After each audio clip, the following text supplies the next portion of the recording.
Greetings. Today I want to say something about NaRRA, the National Reconstruction and Resilience Authority, which was passed as legislation in both Houses of Parliament a couple of weeks ago.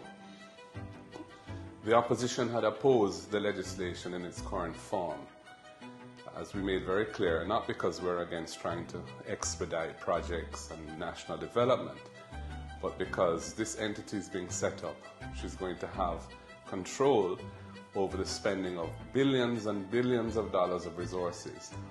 But the way in which it was being set up lacked basic norms about accountability. So the only person that the legislation contemplates expressly is a CEO who's appointed by the Prime Minister as the minister responsible for NaRRA, and there's no board of directors in place to provide oversight over the decisions and operations of the entity itself.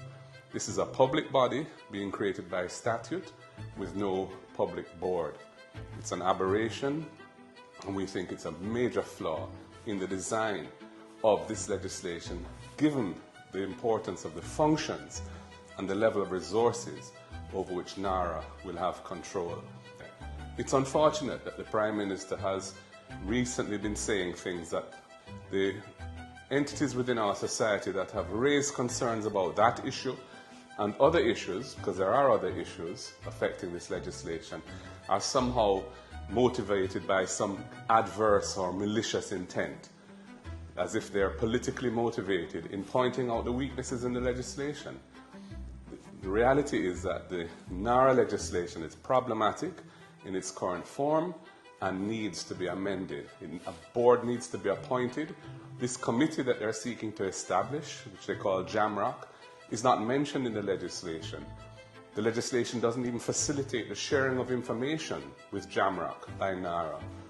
The powers that are given to NaRRA and to the minister, who is the PM, to issue directions to public bodies that are responsible for regulating projects, stepping in to take over the decision-making process and vary it as the government may see fit at a given point in time, with no transparency around those decisions, no need to publish them. The reports aren't being sent to Parliament to be invigilated by a committee of the whole House, as is done for Bank of Jamaica now. These are structural flaws that should be corrected. But it's very unfortunate when you see a Prime Minister impugning motives, negative motives, to persons who are standing up as citizens of the country on a matter of grave concern and raising their voices to see improvements to the legislation. It's a red flag that something is fundamentally wrong with what is happening. And that is what I wanted to share with you today.